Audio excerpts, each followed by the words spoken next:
السلام علیکم ورحمۃ اللہ۔ وعلیکم السلام ورحمۃ اللہ۔ آج ایسا لگ رہا تھا سمینہ کہ ہم اپنے بچپن میں واپس چلے گئے، بتائیں کیوں؟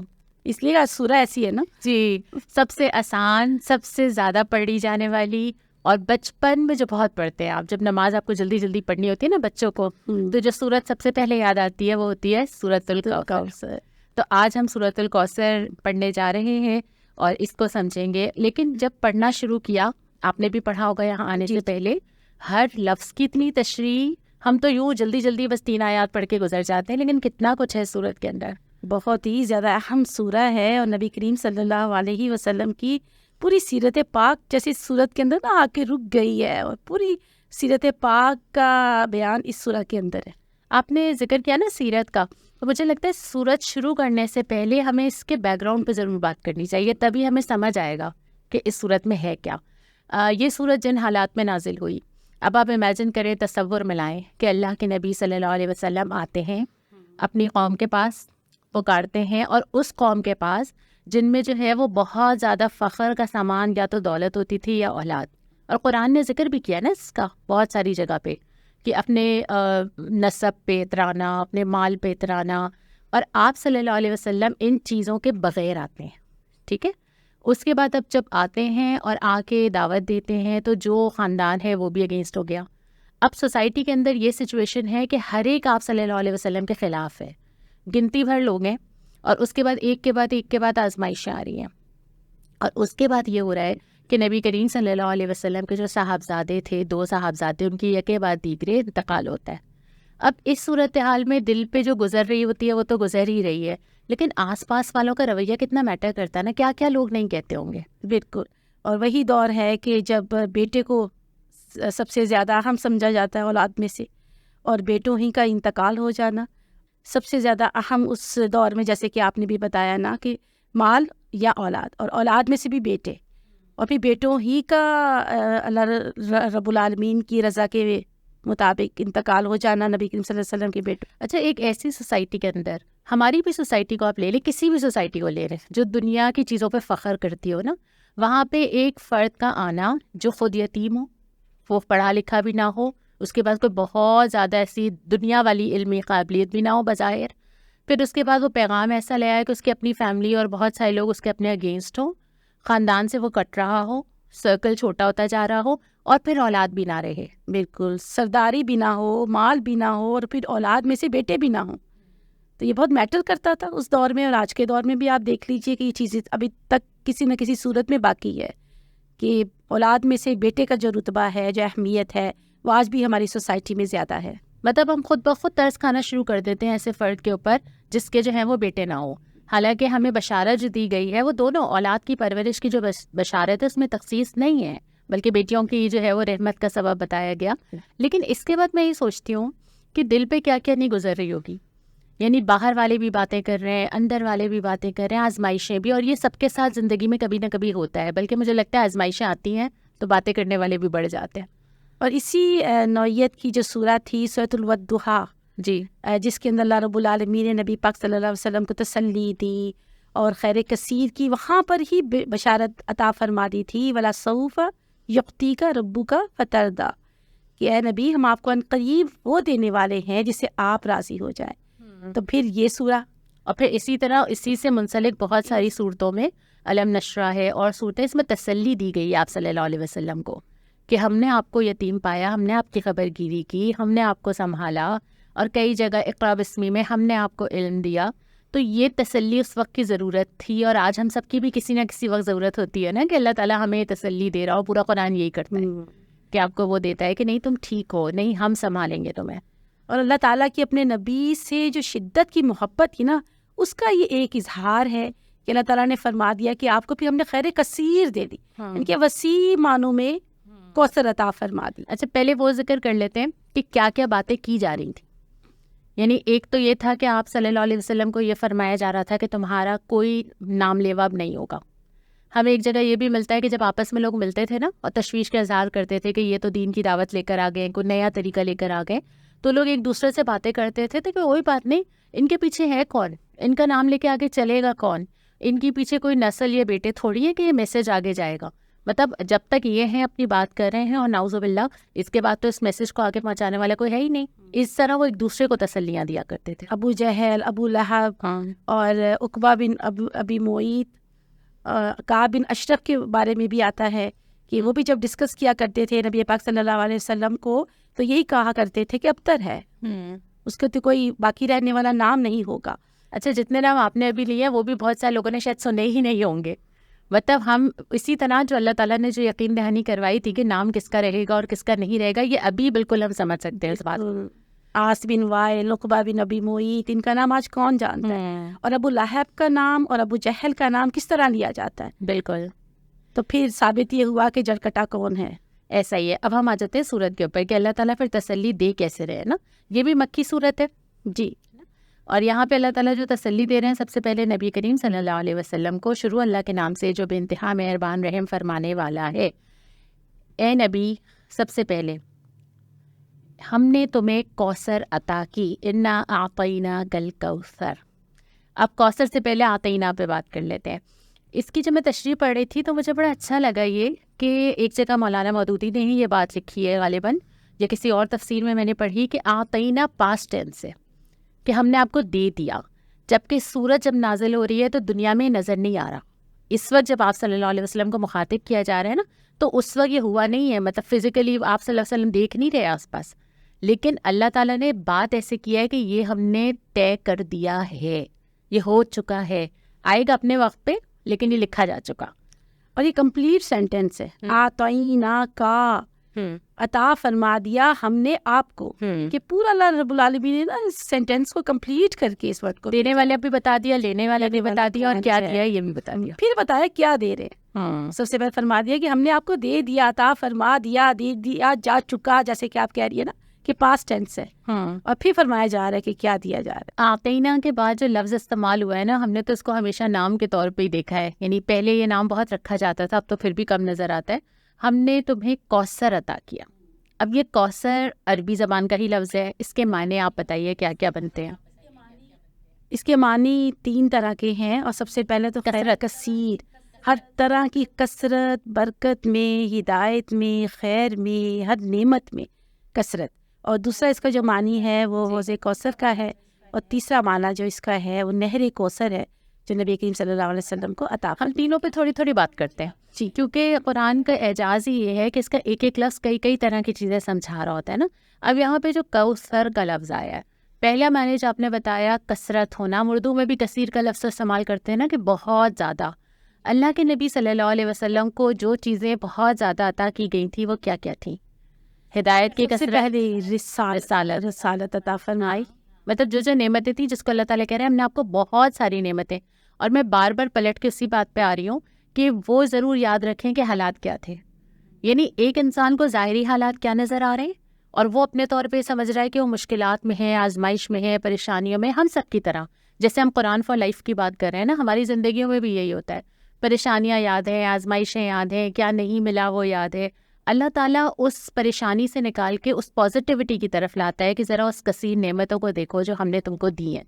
بالکل، دنیا کے اعتبار سے تو چیزیں نہیں کم ایسے ہی تھا، اور قلت تھی، ہر طرح کی قلت تھی، لیکن اللہ رب العالمین اشارہ فرما رہے ہیں کہ جو سب سے بڑی دنیا میں اگر کوئی نعمت ہو سکتی ہے، اگر اللہ تعالیٰ کا احسان کسی بھی فرد کے اوپر، انسان کے اوپر سب سے بڑا ہو سکتا ہے، سب سے عظیم، تو وہ کیا ہو سکتا ہے؟ ہدایت، اور پھر رسالت، اور پھر اللہ رب العالمین نے اپنے نام کے ساتھ جوڑ دیا نبی کریم صلی اللہ علیہ وسلم کا نام.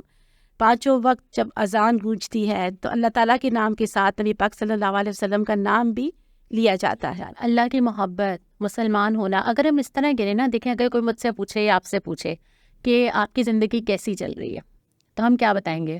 آج کل بخار ہوا ہوا ہے، آپ کو تو ہوا ہوا بھی ہے. آج کل بخار ہے، بیماری ہے نا، گلے میں درد ہے، معاشی حالات مشکل ہیں، مہنگائی ہے، پریشانیاں ہیں، بہت ساری چیزیں گنوائیں گے ہم.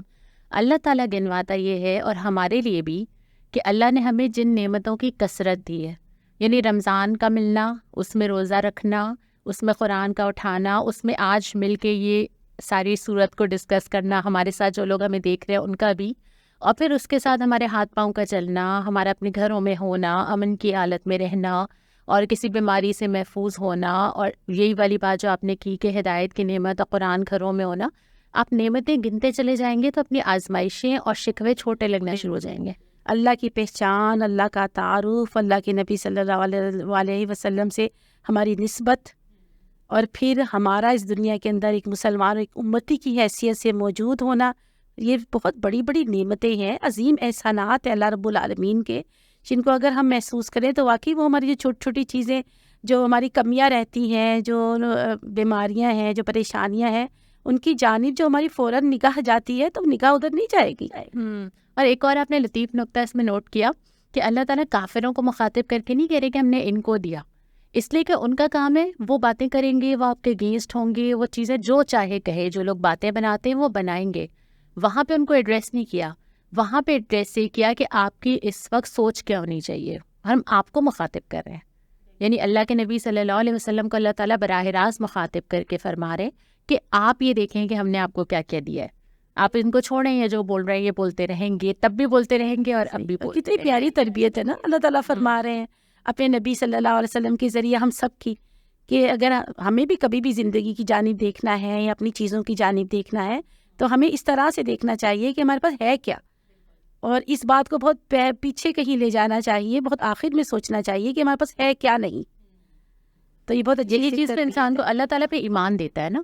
اب دیکھیں، ایک کوثر کے مفہوم تو کثرت ہو گیا، دوسرا آپ نے ذکر کیا تھا حوض کوثر کا، اور ہمیں بے شمار احادیث ملتی ہے جس میں مسلمانوں کے لیے یہ نعمت قرار دیا گیا ہے کہ اللہ کے نبی صلی اللہ علیہ وسلم اسے اس دن جب سب جو ہے وہ نڈھال ہوں گے، پیاس سے بے حال ہوں گے، اور اس وقت اللہ تعالیٰ کے نبی صلی اللہ علیہ وسلم حوض کوثر سے سیراب فرمائیں گے. جنت کی ایک نہر کوثر سے اس کی شاخیں نکل رہی ہوں گی، یعنی ایکسٹینشن سمجھ لیں کہ اس کو اللہ تعالیٰ راستہ بنائے گا، اور اس کی ایک چشمہ یا ایک حوض جو ہے وہ میدان حشر میں ہوگا. بالکل اللہ تعالیٰ اپنے پیارے بندوں کے لیے میدان حشر میں بھی اس حوض کوثر کا اہتمام فرمائیں گے. وہاں پر نبی کریم صلی اللہ علیہ وسلم موجود ہوں گے اپنی حوض کوثر کے ساتھ، اور اپنے سارے پیارے مسلمانوں کو جو اتباع کرنے والے ہوں گے ان کو اسے سیراب کریں گے.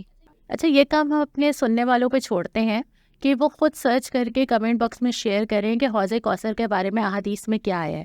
مثال کے طور پہ ایک جگہ آتا ہے کہ آپ صلی اللہ علیہ وسلم نے فرمایا کہ جن لوگوں نے دین میں نیا طریقہ بنایا، کوئی نئی چیزیں ایجاد کر لی، ان کو اس حوض کوثر سے سیراب نہیں کیا جائے گا، ہے نا. اس طرح کی بہت ساری چیزوں میں ہمیں بتایا گیا ہے کہ آپ کا طرز عمل کیا ہونا چاہیے، اور یہیں سے پھر شروع ہو جاتا ہے کہ جنت میں آپ کو اس تک رسائی ملنی ہے کہ نہیں ملنی نا.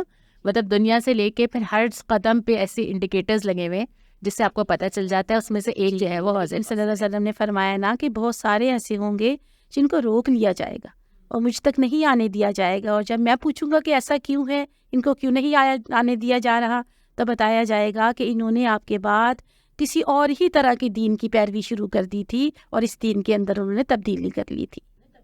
اور پھر اس حوالے سے کانشیسنس بھی بنتی ہے نا سمینہ، کہ ہم دین کے معاملے میں کوئی بھی چیز ہمیں علم ہو تو ہم پہلے یہ تصدیق ضرور کریں کہ قرآن و حدیث سے اس کا ریفرنس کیا ہے. یعنی کوئی بھی طریقہ خواہ دین کے نام پہ ہی کیوں نہ رواج دیا جا رہا ہو نا. اور اس کے بعد جب یہ کوثر کا ذکر آتا ہے کہ ہم نے آپ کو یہ دیا یہ دیا یہ دیا، اگلی لائن میں آ جاتا ہے کہ اب آپ کو کیا کرنا چاہیے، طرز عمل کیا ہونا چاہیے. بالکل اسی طرح سے جیسے ابھی ہم نے پڑھی نا فَلْيَعْبُدُوا رَبَّ هَٰذَا الْبَيْتِ، جی، کہ جب اللہ تعالیٰ نے اپنے احسانات گنوا دیے اور پھر اللہ تعالیٰ نے فرمایا کہ اب ان کو کرنا کیا چاہیے. یہ جو ہم نے پڑھا تھا، یہ ہم نے کون سی سورت میں پڑھا تھا؟ ہم نے سورہ قریش میں پڑھا تھا. اگر آپ نے مس کر دیا تو آپ سورہ قریش پہ دوبارہ جا کے وہ پوڈ کاسٹ دیکھیں، ہم اس پہ یہاں دوبارہ بات نہیں کرتے جی، لیکن اس میں بہت کلیئرلی ہم نے یہ بات کی تھی کہ اللہ تعالیٰ نعمتوں کو گنوانے کے بعد رویے اور عبادت کا ذکر ضرور. بالکل. سورہ والضحیٰ میں بھی اللہ تعالیٰ نے جب ساری نعمتیں گنوا دی اور پھر اللہ کے نبی صلی اللہ علیہ وسلم کو فرما رہے ہیں نا کہ پھر یتیم کو میں دھتکارو اور مسکین کو نہ جھڑکو. اس کا مطلب نعمتوں کا ادراک نا انسان کے اندر یہ شکر کا رویہ پیدا کرتا ہے. اگر آپ نعمتوں کو ریئلائز ہی نہیں کرتے نا تو آپ ایک کفر اور گمراہی کی حالت میں رہتے ہیں. اللہ تعالیٰ کا طریقہ یہ کہ پہلے وہ آپ کو اپنی حیثیت، آپ کی حیثیت، آپ کو دی ہوئی چیزیں گنواتا ہے تاکہ آپ کے اندر یہ جذبہ پیدا ہو کہ آپ نے اب کس کے سامنے جھکنا ہے، اور پھر زندگی کا پورا پیٹرن جو ہے وہ اس کے حساب سے طے ہو جاتا ہے. اب یہاں پہ جیسے آپ نے ذکر کیا کہ یہاں پہ ذکر آیا کہ اب تمہیں کیا کرنا چاہیے، تو دو چیزیں ہیں جی. فَصَلِّ لِرَبِّكَ، سب سے پہلے نماز پڑھو اپنے رب کے لیے. رب کے لیے بہت بڑا اہم ہے جی. ربی کا وَانْحَرْ، اور پھر قربانی دو. دو چیزیں ہیں جو جسے کہتے ہیں نا شارٹ کٹ یا جسے نسخے بتا دیے جائیں کہ بس دو چیزیں مجھے اہم ترین بتا دیں تو نماز اور قربانی. اچھا یہ صرف دو چیزیں سارے مسئلے حل کر دیں گی؟ دو بڑی بیسک چیزیں ہیں, بڑی اہم چیزیں ہیں. نماز کیا ہے, اس کا کیا مفہوم ہے, الہ کا کیا مفہوم ہے, عبادت کا کیا مفہوم ہے, پھر قربانی کا کیا مفہوم ہے. یہ بڑی وسیع تناظر کے اندر اس قرآنی اصطلاحات کا صحیح معنی نا قرآن سمجھ کے آتا ہے آپ کو. اپنے ایک ہی لفظ قرآن میں اتنی جگہ اتنی طرح استعمال ہوا ہے کہ آپ کو پتہ چلتا ہے کہ اس کا تصور کتنا زیادہ ہے. اب یہاں پہ جو ذکر کیا اپنے رب کے لیے نماز پڑھو, صرف یہ نماز, جیسے ہم لوگ جانماز بچھائی, ہم نے جلدی جلدی سجدے رکوع کر لیا, کیا دے رہی ہے؟ واقعی کچھ بھی نہیں دے رہی ہے نماز ہمیں. اور ایسا نہ ہو کہ یہ منہ پہ دے ماری جائے, بلکہ نماز کیسے پڑھنی ہے اس کی پوری تفصیلات درج ہیں, کتابوں میں درج ہے, سنت نبی صلی اللہ علیہ وسلم میں بڑی تفصیل کے ساتھ ان تمام چیزوں کا تذکرہ موجود ہے. اس کو سیکھنے کا حکم ہے, شرائط کے ساتھ پڑھنے کا حکم ہے, کیونکہ نماز وہ ڈور ہے نا جس سے آپ اللہ تعالیٰ سے بندھے ہوئے ہیں. نماز وہ کنیکشن ہے کہ آپ ہر تھوڑے گھنٹے کے بعد آ کے اللہ تعالیٰ کے سامنے کھڑے ہو کے پھر کہتے ہیں یا نعبد و ایاک نستعین, یاد دلاتے ہیں اپنے آپ کو نا دنیا میں جانے سے پہلے. پھر 2-3 گھنٹے جاتے ہیں, پھر واپس آ جاتے ہیں, اس سے باتیں کرتے ہیں, پھر رات کو پڑھتے ہیں, دعائے قنوت پڑھ کے بہت سارے وعدے کرتے ہیں, پھر دنیا میں جاتے ہیں. یہ کنیکشن اگر اسٹرانگ ہوگا نا تو پھر دنیا میں کوئی چیز آپ کو پیچھے نہیں ہٹا سکتی. بالکل. اور یہ ریمائنڈرز ہے. بالکل. جب یہ ریمائنڈرز آپ کو ریمائنڈ کرواتے رہیں گے کہ رب کون ہے, آپ کی کیا حیثیت ہے, رب کی کیا حیثیت ہے, اور آپ کا کیا اللہ رب العالمین کی پوری کائنات کے اندر رول ہے, آپ کی کیا اہمیت ہے, آپ کو کیوں بھیجا گیا, مقصد زندگی کیا ہے, آپ نے دنیا میں کرنا کیا ہے. اگر یہ بار بار ریمائنڈر نہ آئے تو انسان تو ایسا بھولے کہ اسے کبھی یاد ہی نہ آئے کوئی چیز. لیکن اس کے لیے پھر وہی بات ہے نا کہ آپ کی نمازیں ہیں کیسی. جیسے ہمیں تو یہ بتایا کہ ان احدکم اذا صلی یناجی ربہ, تم میں سے جب بھی کوئی نماز پڑھتا ہے تو اپنے رب سے سرگوشیاں کرتا ہے. اب اگر نماز ویسی نماز ہی نہیں ہے جیسی ہونی چاہیے, صرف یہ سورہ کوثر ہی دیکھ لیں آپ, 3 آیات ہیں. یہ 3 آیات اگر ہم غور کر کے نماز میں پڑھیں تو ہمیں روزانہ کتنے ریمائنڈرز ملتے ہیں. لیکن ہم یوں بس جلدی جلدی گزر جاتے ہیں, ہم نماز سمجھ کے ٹھہر کے, اور شاید ہم یہ اس لیے ہی پڑھ رہے ہیں. اب اگر اس صورت کو سمجھنے کے بعد ہماری نمازوں میں یہ بہتر ہو جائے گا تو انشاءاللہ اس کا فائدہ بھی ہمیں پوڈ کاسٹ. اور اگر نماز کو ہم یہ سوچ کر پڑھیں کہ یہ تو اللہ تعالیٰ سے ملاقات کا وقت ہے, اور جب رب سے ملاقات کا وقت ہے تو اس کے لیے میرا شوق کتنا ہونا چاہیے, مجھے اشتیاق کتنا ہونا چاہیے, اور پھر میری تیاری کیسی ہونی چاہیے, پھر اس ملاقات کے دوران میری کیفیت کیسی ہونی چاہیے, میرا کیسا لگاؤ ہونا چاہیے, میرا دھیان ہونا چاہیے, فوکس ہونا چاہیے اللہ تعالیٰ کی جانب. اور پھر میں جب دنیا میں آؤں اور سلام کروں دنیا والوں کو کہ ہاں میں واپس آ گئی, میں آسمانوں پہ چلی گئی تھی, اب میں واپس دنیا میں آ گئی ہوں, اور پھر میں دیکھوں کہ ہاں میں ملاقات کر کے کس سے آئی ہوں, اور جس سے ملاقات کر کے آئی ہوں پھر اب اس کا کیا تقاضا ہے. بس سمجھے وہ بوسٹر یا وہ ڈوز آپ کو ملتا ہے کہ آپ دنیا کو فیس کرنے کے قابل ہو جاتے ہیں نا نماز کی صورت میں. یعنی آپ ایک طرف آپ کو بہت ساری پریشانیاں نظر آتی ہیں, پھر آپ جا کے جب اللہ اکبر کہتے ہیں تو آپ کو سمجھ آتا ہے کہ آپ کے معاملات تو اللہ کے ہاتھ میں ہے نا. سبحان ربی العظیم, سبحان ربی الاعلیٰ, سمع اللہ لمن حمدہ, سن لیا اللہ تعالیٰ نے جس کی تعریف بیان کی. تو یہ کلمے جیسے جیسے آپ سمجھ کے پڑھتے ہیں ویسے ویسے آپ کو وہ اسٹرینتھ ملتی ہے کہ آپ واپس آ کے مقابلہ کریں. بھولے ہوئے سبق سارے یاد آ جا رہے ہیں, اور پھر آپ دنیا والوں کو فیس کرتے ہیں, دنیا کے اندر معاملات کرتے ہیں, اور اس کو نہیں بھولتے کہ آپ آئے ابھی کہاں سے ہے. اور جب بھول جاتے ہیں تو پھر سارا کچھ وہی ہوتا ہے جو آج ہمارے ساتھ ہوتا ہے. بالکل. تبھی یہاں پہ جو ہے وہ ایک بڑی جو اسٹرینتھ کی چیز تھی اللہ کے نبی صلی اللہ علیہ وسلم کو یاد دلایا گیا, بلکہ اصل میں تو ہمیں یاد دلایا گیا کہ جو ہے وہ جو ایک چیز پکڑ کے رکھنا ہے نا وہ نماز ہے. اور اس کے بعد فوراً جو ذکر آیا قربانی کرو. اچھا, قربانی سے مراد کیا عید الاضحیٰ ہے؟ وہ بھی قربانی ہے. اللہ تعالیٰ نے قربانی کا جو حکم دیا ہے ونحر سے اس بات کی جانب اشارہ ملتا ہے کہ جو ہم عید پر قربانی کرتے ہیں, یہ کبھی بھی ہم آگے پیچھے ہم صدقات بھی قربانی کرتے ہیں, اور دیگر اس پہ مواقع پر بھی ہم قربانیاں دے رہے ہوتے ہیں, جانور کی بھی قربانی کرتے ہیں, اس کا بھی یہاں پر اشارہ ہے. اور اس کے بعد پھر وہ وسیع تناظر ہے کہ قربانی کس کی. ہر ایک آپ نے بات کی نا کہ عید الاضحیٰ والا بھی آتا ہے, اسی آیت پہ بیس کر کے پھر عید الاضحیٰ پہ آپ نماز پہلے ہوتی ہے اور قربانی بعد میں ہوتی ہے. وہ یہیں سے خاص کیا گیا ہے کہ اللہ تعالیٰ نے ترتیب رکھی ہے. لیکن آپ کی بات یہ بھی ٹھیک ہے کہ ہر چیز کے اتنے وسیع معنی اور مفہوم ہے, اور تفہیم قرآن میں مولانا مودودی نے جو لکھا ہے ان صلاتی و نسکی و محیای و مماتی للہ رب العالمین, میرا جینا, میرا مرنا, میرا زندہ ہونا, اور ساری چیزیں جو ہے وہ اللہ رب العالمین کے لیے, یہ قربانی کا وسیع مفہوم ہے. اور ربی کا ونحر سے جو مفہوم نکل رہا ہے وہ سارے ذبیحوں پر اللہ تعالیٰ کا نام لینے کا ہی یہاں سے اصول علماء نے اور مفتیان نے نکالا ہے کہ اللہ تعالیٰ کے نام کا جو ذبیحہ ہے وہ جائز ہے. جب اس کے نام سے ذبیحہ کیا جائے ذبح تو اس کا کھانا حلال ہے مسلمانوں کے لیے. اور پھر دیگر تمام کی تمام جو چیزیں یہ بھی تو دیکھا کہ جن لوگوں سے مخاطب ہے وہاں پہ عبادت کا سب سے بڑا سمبل اس وقت قربانی کرنا تھا. وہاں پہ بھی تو قربانی کا تھا نا رواج, مطلب کعبے کے اندر آ کے قربانی کرنا, اپنے قربانی کے اونٹ لے کے جانا. تو انہی لوگوں سے صرف ڈائریکشن چینج کیا ہے کہ جو تم کر ہی رہے ہو آلریڈی اپنے رب کے لیے, کسی اور کے نام پر نہیں, کسی اور کے نام کی عبادت نہیں, کیونکہ عبادت تو وہاں بھی ہو ہی رہی تھی کسی نہ کسی طرح. لیکن اپنی عبادت, اپنی قربانی, اپنی زندگی کی ڈائریکشن, اپنا تعلق, ساری چیزوں کو موڑ کے اپنے رب کی طرف آ جاؤ. اور شرک کے اثرات کو ختم کرنے کے لیے اللہ رب العالمین چاہتے ہیں کہ انسانی زندگی سے شرک کے سارے اثرات ختم ہو جائیں. تو اس کا بھی یہاں پر حوالہ ہے کہ ربی کا, ہاں, اپنے رب ہی کے لیے. نماز بھی اپنے رب ہی کے لیے پڑھو, کسی اور کے لیے نماز نہیں پڑھو. سجدہ کسی اور کے لیے جائز نہیں ہے, کسی اور کے سامنے نہیں جھکنا ہے تم نے. اور قربانی بھی اگر تم نے دینی ہے, کرنی ہے, تو اپنے رب کے نام کی کرنی ہے. اور اس کے ساتھ ہی اٹیچ وہ ساری قربانیاں ہو جاتی ہیں جو اس کے وسیع تناظر میں ہے. اچھا, ویسے انسان زندگی میں کن کن چیزوں کی قربانی دیتا ہے؟ ویسے ہی مجھے خیال ہے آپ سے پوچھ لوں. بہت ساری چیزیں. اللہ کے لیے مال کی قربانی دیتا ہے اللہ کے لیے, لیکن وہ بھی فی سبیل اللہ ہوگا تو قبول ہوگا. جان کی قربانی دیتا ہے اپنی, وقت بھی دیتا ہے, بھائی وقت دیتا ہے. تو ان تمام چیزوں کے ساتھ اگر نیت اللہ کے لیے ہوگی تو ہی وہ قابل قبول ہے. اگر آپ نے کسی انسان کے لیے اپنا وقت قربان کیا, اپنا مال قربان کیا, اپنی جان قربان کی, تو آپ بتائیے اس کا کیا ہمیں ملے گا؟ وہ تو بتا دیا نا کہ اللہ کو خون و گوشت نہیں پہنچتا, ولیکن ینالہ التقویٰ منکم. جو تقویٰ سب چیزوں کی بنیاد ہے, اللہ کے لیے جو بھی دو تقویٰ کے بغیر قبول نہیں ہوتا. اور اللہ کو تقویٰ چاہیے. انسانی خدمت ہر طرح کی, ہر موقع پر, ہر فیلڈ میں جو ہوتی ہے وہ قربانی کا ایک اظہار ہے. بالکل. اور اس کے بعد پھر آخر میں ایک اور تسلی دی, اس کا بھی ذکر کرتے چلیں. تمہارا دشمن ہی جڑ کٹا ہے, ان شانئک هو الابتر. ابتر تو اردو میں بھی استعمال ہوتا ہے جی. اور ابتر کی ہم عربک میں جب تشریح دیکھتے ہیں تو وہ یہ کہ جس کی کوئی لنک نہ ہو, مطلب جو وہیں پہ بس ملیا میٹ ہو جائے, ختم ہو جائے, دی اینڈ جہاں پہ ہو جائے. تمہارا دشمن جڑ کٹا ہے. اب حالات یہ ہے کہ اللہ کے نبی صلی اللہ علیہ وسلم کا کوئی بیٹا اس وقت نہیں ہے اور ابھی انتقال ہوا ہے, اور لوگ ان کو یہ تانا دے رہے ہیں. اللہ تعالیٰ تسلی دے رہے ہیں کہ ایکچولی جو وہ آپ کو کہہ رہے ہیں وہ ان کے ساتھ ہے. اب آج اس وقت 2024 میں بیٹھ کے ہم اس کو کیسے دیکھیں, 1500 سال گزر گئے اور یہ آیت سچی ہے. یعنی کہ اس آیت کی حقانیت جو ہے یہ اس وقت بالکل شروع مکہ میں نازل ہوئی اس سورہ, اور اس آیت کی حقانیت 1500 سال بعد بھی اسی طرح سے ہے. جن لوگوں نے, جب پہلے بھی یہ بات ہو گئی کہ جو لوگ کہا کرتے تھے کہ نبی کریم صلی اللہ علیہ وسلم ابتر ہیں یا ان کی کوئی اولاد نرینہ نہیں بچی ہے, تو ان کا اب نام لینے والا کوئی نہیں ہوگا. اصل چیز میں سے کون زمین پہ لیگیسی کیا چھوڑ کے گئے ہیں؟ آپ کے پیچھے آپ کو یاد کرنے والے لوگ کتنے ہیں, آپ کا میسج لے کے چلنے والے لوگ کتنے ہیں؟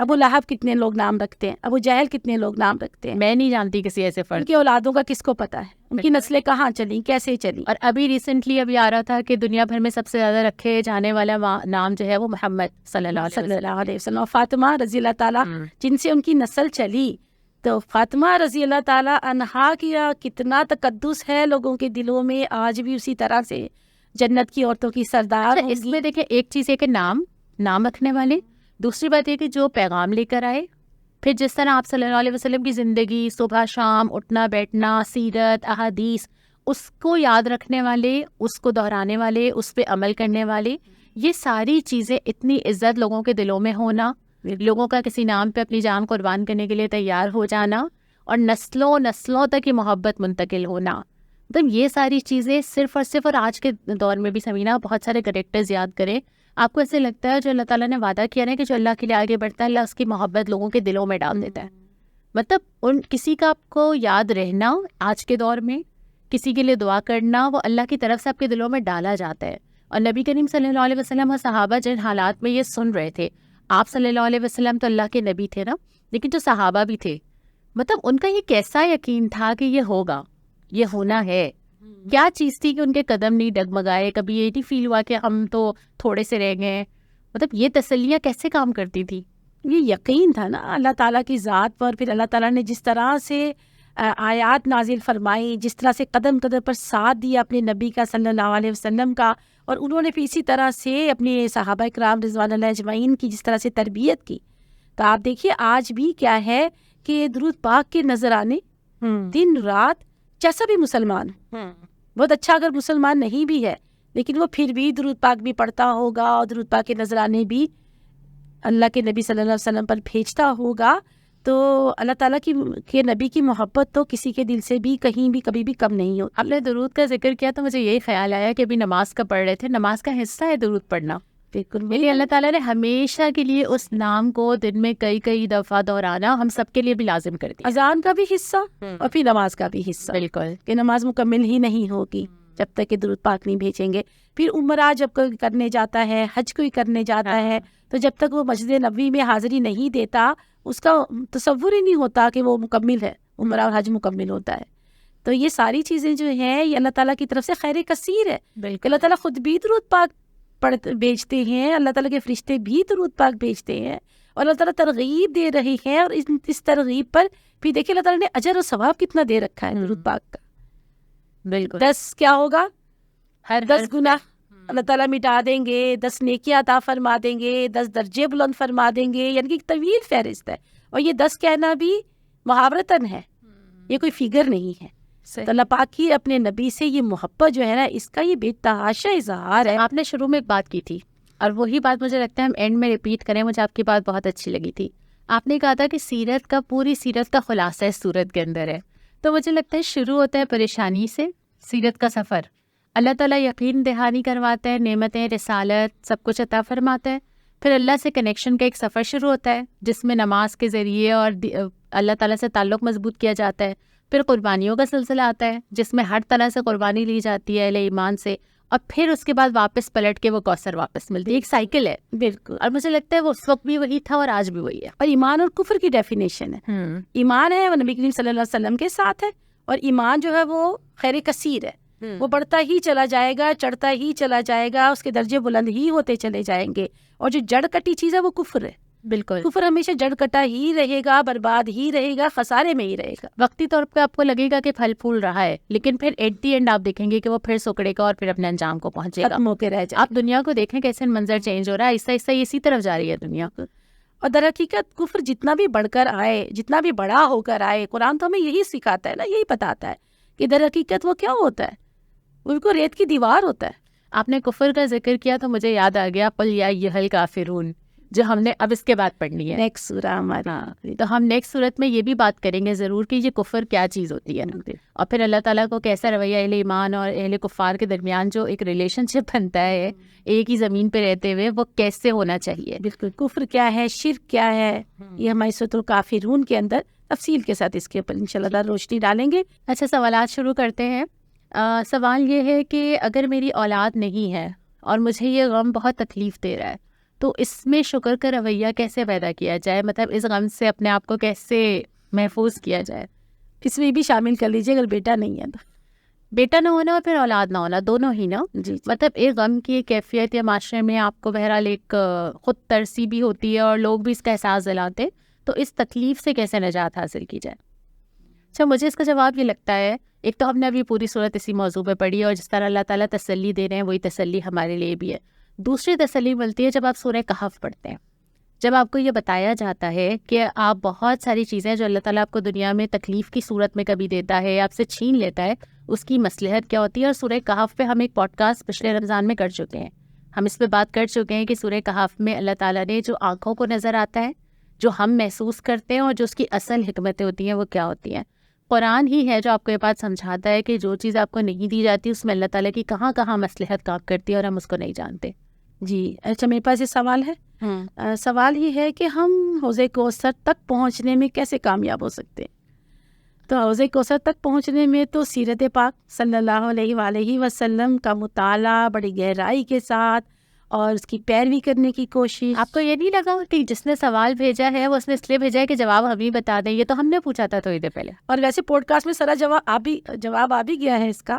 تو اول تو ہم نے سب سے کہا ہے کہ آپ ہمیں بتائیے کہ حوض کوثر کے لیے نبی کریم صلی اللہ علیہ وسلم کے حدیث کی روشنی میں کون سے لوگ پہنچیں گے، تو اس کا جواب خود ہی چلے تھوڑا سا بتا دیں، زیادہ نہیں بتائیں۔ میں سیرت کا تو میں نے بتا دیا کہ سیرت کا مطالعہ کرنے سے، سنتوں کی پیروی کرنے سے، اللہ تعالیٰ کے احکامات کو ماننے سے، اس پر عمل کرنے سے، اپنی زندگیاں ویسی گزارنے سے انشاءاللہ تعالیٰ اللہ تعالیٰ سے امید ہے کہ حوض کوثر تک پہنچا بھی دیں گے اور نبی پاک صلی اللہ علیہ وسلم کے ہاتھوں اس پانی کو پلوا دیں گے جو برف سے زیادہ سفید اور برف سے زیادہ ٹھنڈا، دودھ سے زیادہ سفید ہے، اور اس کے جو کنکر ہے، موتی، اس کی اتنی پیاری تفصیلات ہیں کتابوں کے اندر، تفاسیر کے اندر، کہ جو کناروں پہ پیالے رکھے ہوئے ہوں گے، ان کی تعداد بھی ستاروں کی تعداد کی طرح سے ہوگی، اور واقعی وہ پڑھ کر وہ اتنا شوق پیدا ہوتا ہے کہ اللہ تعالیٰ ہم بھی وہاں تک پہنچ جائیں. ہمارے ڈسکرپشن ہے نا، اس سے آپ کو بہت ساری حدیثوں میں ملے گا کہ شہد کے جنت کے پانی سے میٹھا، شہد کی سی کیفیت، اور بہت ساری اس کی ذائقوں کی تو ملتی ہی ہیں. لیکن مجھے سب سے زیادہ جو حوض کوثر کا اہم نقطہ لگتا ہے نا سمینہ، وہ یہ لگتا ہے کہ اللہ کے نبی صلی اللہ علیہ وسلم سے میرا تعلق، یعنی یہ اس تک پہنچنے کا راستہ ہے. آپ صلی اللہ علیہ وسلم پہ، رسالت پہ یقین، اور پھر حدیثوں اور سنت اور سیرت کا جاننا، پھر اس پہ عمل کرنا، پھر آپ صلی اللہ علیہ وسلم سے اتنی محبت کہ اپنی ذات سے زیادہ ہو، اور پھر سنت پہ اتنا زیادہ عمل کہ میری زندگی اس کا نمونہ ہو، اور پھر نبی کریم صلی اللہ علیہ وسلم کا لایا ہوا مشن، یعنی اس زمین کے اوپر اللہ کے نبی صلی اللہ علیہ وسلم کا لایا ہوا دین نافذ کرنے کے لیے میری کوشش. تو جو آپ صلی اللہ علیہ وسلم کی زندگی تھی اس کے قریب تر اپنی زندگی بنانے کی کوشش. اور جو کوششیں ہوں گی اس میں آپ جتنی تکلیفیں اٹھائیں گی، جتنی پریشانیاں اٹھائیں گی، جتنی محنتیں کریں گی، اس کا جو آپ کو اجر ملنے والا ہے، جو انعام ملنے والا ہے، وہ نبی پاک صلی اللہ علیہ وسلم کے ہاتھوں سے اس پانی کا پلایا جانا، کہ اس کے بعد پھر کبھی پیاس نہ لگے گی جب تک کہ جنت میں داخل نہ ہو جائیں گے. صحیح، جیسے تھکا ہوا انسان پانی کی تلاش میں ہوتا ہے نا، اسی طرح. اچھا، پھر آپ کے سوال سے ریلیٹڈ اتفاق سے جو آپ نے ابھی بات کی نا، اس میں تک کہ کیا یہ ضروری ہے کہ آپ دین کے راستے پہ چلیں اور تکلیفیں اٹھائیں؟ کیا یہ ضروری ہے؟ ضروری تو نہیں ہے، لیکن ایسا نہیں ہوتا کہ دنیا تو ویسے بھی آپ کو دین کے راستے پہ نہ بھی چلے تو تکلیفیں دے رہی ہوتی. ہاں، تو کوئی راستہ آسان نہیں ہے. آسان تو نہیں. ایک ڈگری کے لیے اتنی تکلیفیں اٹھانی پڑتی ہیں، ایک بچے پالنے کے لیے اٹھانی پڑتی ہیں، گھر بنانے کے لیے اٹھانی پڑتی ہیں، گھر کی بنیادیں رکھنے میں کتنے مزدور تھکتے ہیں. تو دین کا راستہ بھی اسی طرح. البتہ یہ اچھی بات ہے کہ یہ تکلیفیں ضائع نہیں ہوتی کبھی، بالکل یہ لکھی جاتی ہیں، اور اللہ تعالیٰ دنیا میں بھی دیتے ہیں اجر. اس پر بھی میرا اور آپ یہ یقین ہونا چاہیے. آپ یہ ایکسپیرینس کرتی ہیں، اس کا اجر دنیا میں بھی دیکھتی ہیں، انعامات بھی دیکھتی ہیں، اس کے فائدے بھی دیکھتی ہیں، اور آخرت پہ تو اللہ تعالیٰ نے اتنے وعدے فرما رکھے ہیں. بالکل ایسا ہی ہے.